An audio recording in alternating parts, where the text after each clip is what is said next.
ऐसी न करें कि आप दूसरों की मदद करते करते कई बार इतना घुस जाते हैं, और मैं आपको बताना चाहता हूं फिर आपको प्रॉब्लम आएगी। बाइबल बताती है तुम्हारी भलाई बुद्धिमानी के साथ हो। मैं हमेशा एक चीज कहना चाहता हूं, और मुझे पता है ये चीज आपको बिल्कुल पसंद नहीं आएगी। आप है ना प्रभु से डिसर्नमेंट मांगो, डिसर्नमेंट, कि खुदा आपको बताए कि शब्द क्या हृदय से आ रहे हैं कि शब्द दिमागी है। सोचो, यीशु ने कहा तुम बुरे हो के अच्छी बातें कैसे बोलते हो। याद रखिए, जैसे वचन में लिखा है जो दिल में है वो मुंह पे आता है। पर समटाइम्स यीशु ने यह भी कहा था कि जो तुम हो नहीं तुम वो कैसे बताते हो। कुछ लोग ऐसे हैं, जो मैं आपको सच कहना चाहता हूं, आप मसीह की देह में इस बात को याद रखिएगा ताकि सयाने बन पाओ। कुछ लोग ऐसे हैं जिनका बोलना दिल से नहीं आता है, वो यहां से आता है। ताड़ लो, ताड़ लो, बाइबल बताती है, लिखा है ताड़ लो एक दूसरे को। आपको पता है यूहन्ना ने क्या प्रचार किया अपनी किताब में? यहां देखिए सब, हे मेरे बालकों ये बातें मैं तुम्हें इसलिए लिखता हूं कि तुम पाप न करो। आपको पता है 2:1 यूहन्ना में ये लिखा है, हे मेरे बालकों ये बातें मैं तुम्हें इसलिए लिखता हूं ताकि तुम पाप न करो। उसके बाद वो कहता है यदि कोई कहता है मैं प्रभु को जानता हूं और अपने भाई से नफरत करता है तो वो नहीं जानता। उसके बाद वो लिखता है यदि तुम कहो कि मैं ज्योति में हूं और अपने भाई से नफरत करते हो तो तुम अंधकार में हो। उसके बाद जानते हो क्रिश्चियंस को क्या बोलता है? मसीहों को, उन्हीं को जिनको वो लेटर लिखता है, बोलता है तुम सुन चुके हो एंटी क्राइस्ट आने वाला है, लेकिन अब भी तुम्हारे बीच में कुछ ऐसे लोग हैं जो बिल्कुल उसकी आत्मा में चलते रहते हैं। और जानते हो फाइनली उस लेटर में वो क्या लिखता है? बोलता है तुम में से कुछ लोग इसलिए चले गए क्योंकि वो तुम्हारे थे ही नहीं। आप विश्वास कीजिए, ऐसे प्रचार सुनने के बाद कौन बैठेगा? अमेजिंग प्रीचर, वो एक ऐसा प्रचारक था जो सच बोलता था, इसीलिए बहुत लोग चले गए। आपको पता है लोगों को इकट्ठा करने में मैं इनफ इंटेलिजेंट हूं, लेकिन मैं एक सवाल पूछना चाहता हूं, अगर हमें लोगों को इकट्ठा करना है, हर बुरे व्यक्ति को भी बना के रखना है अपने साथ, नो नो नो नो, मुझे एक बात बताइए, हमें वहां कितने मिलेंगे? जब लोग आते हैं तो आपको जो बात करनी चाहिए तो ऐसी बात करनी चाहिए ताकि जो उसके हैं वो बने रहें। यहां पर लिखा गया है यदि सचेत रहो, be careful, if your brother sin against you rebuke him.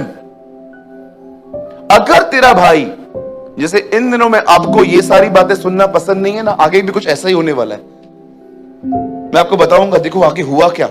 यीशु प्रचार कर रहा है यदि तेरा भाई, मसीह भाई अगर कुछ गलत कर रहा है, अगर तेरी मसीह बहन कुछ गलत कर रही है तो तू उसे डांट।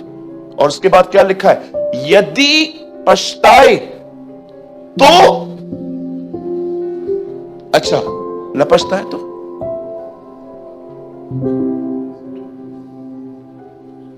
अगर न पछताए तो?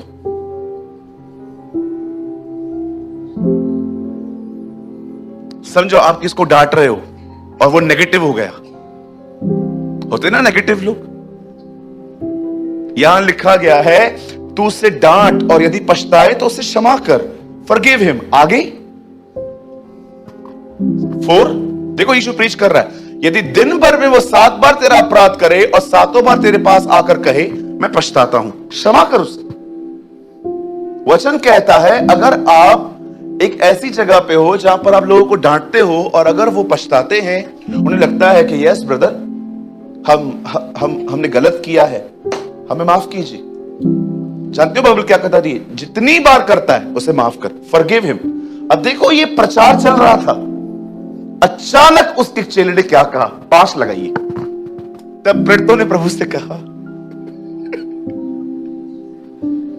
हमारा विश्वास बढ़ा, बंद कर टीचिंग, हमें मत पता माफ करना। सी ये आज के लोग हैं, they are exactly like apostles. Forgiveness के बारे में सुनना ही नहीं चाह रहे थे। तब क्यों? तब we have a same Bible. क्यों मैं वो चीजें देख पाता हूं जो आप नहीं देख पाते? जानते हो क्यों? उसका एक कारण है। मैं कभी किसी दिन बताऊंगा आपको कि आपको बाइबल में परमेश्वर क्यों आपसे बात नहीं करता। मैं ये वचन पढ़ रहा था, मैंने कहा the apostle said to the Lord increase our faith. वो कहते हैं हमें क्षमा करना, असांगे न बताए क्षमा करण, हमें मत बता कितनी बार माफ करूं, हर बार मैं माफ करूं। वो बिलीवर नहीं है। सी, इनको टीचिंग पसंद नहीं आ रही है।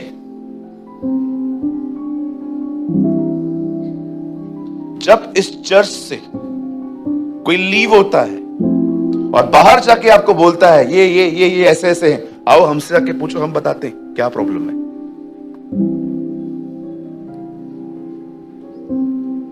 मुझे आज भी याद है, कुछ साल पहले जब हम आरकेटी में थे, मैंने, आप सभी जानते हैं जो स्टार्टिंग से मेरे साथ में, हमने कभी बाइबल का स्टैंडर्ड नीचे नहीं किया।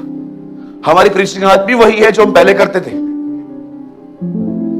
एक ब्रदर था, वो हमारे चर्च से लीव हो गया और बाहर जाके मेरे लिए अलग अलग स्टोरियां बताता था लोगों को। ओ ब्रदर, ये वो स्टैंडर्ड प्रीच करते जो पॉसिबल ही नहीं है, माफ करने। एक बार पता है मैंने क्या बोला था? एक्चुअली मैं बताता हूं। उसने ना किसी को पैसे दिए थे, वो उसको नहीं दे रहा था, सामने वाला।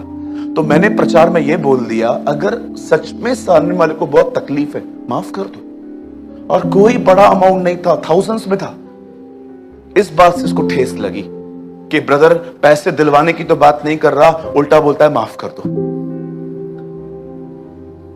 क्या लोग हैं। और फिर बाहर जाके नो, इनका टीचिंग जो है अनबिब्लिकल है। अरे हमसे आके पूछो, हम बताएंगे आपको क्यों चर्च छोड़ी है इन्होंने, कौन सी गड़बड़ियां करके गए ये लोग यहां पर। आज मैं आपसे पूछना चाहता हूं, क्या आपको शिक्षा से प्यार है? बोलिए, क्या आपको शिक्षा से प्यार है? इनको नहीं है, बाद में हुआ होगा। प्रभु यीशु मसीह अपने आप जानते हो, वो क्षमा के बारे में बहुत सिखाता था, क्योंकि जानते हो क्या होता क्या है। देखिए, अगर देखो आपको किसी ने ठेस पहुंचाई, आपको किसी ने गंदे शब्द कहे और अब आपके अंदर कड़वाहट पैदा हो रही है, जानते हो प्रभु क्यों कहता है माफ कर? क्योंकि वो जानता है ये कड़वाहट आपको ही बीमार करेगी। वो आपके अच्छे के लिए कहता है। हमारे प्रभु के वचन में लिखा गया है, वह अपनी सारी आज्ञाएं हमारी भलाई के लिए देता है। क्या लगता है आपको, प्रभु ने आपको इतनी सारी आज्ञाएं क्यों दी हैं? आपको पता है पुराने नियम में कितनी कमांड्स हैं एक यहूदी के लिए? 600 से ज्यादा। टॉयलेट करने जाते थे ना, उसके लिए भी कमांड है बाइबल में कि जब तू जाए और टॉयलेट करे, उस टॉयलेट के ऊपर बट्टी फेंक। इतना परमिशन है। दाढ़ी कटवाने के भी नियम थे, तू अपने गाल के बाल मत मुंडाना। प्रॉपर्टी बेचने पर आज्ञा थी कि तू अपनी प्रॉपर्टी ऐसे नहीं बेच सकता। पहले तुझे खुदा से पूछना चाहिए, याजक बताएगा तुझे।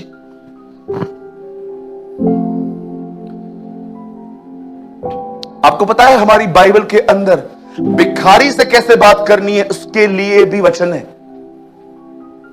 पतरस में लिखा है, सबका आदर करो। हम लोग है ना, उनका बड़ा आदर करते हैं जो हमारे स्टैंडर्ड के होते हैं। मैं आपसे पूछना चाहता हूं, बैगर का ऑनर करते हो? मत दो ना उसको पैसे, भाषण क्यों देते हो उसको? इतना जवान हो गया है, कमाता क्यों नहीं है? मेरी दुआ है आपके घर में काम करने आए हो, तब पता चलेगा कि बोलना कितना आसान है। बड़ी लंबी लंबी बोलते रहते लोग।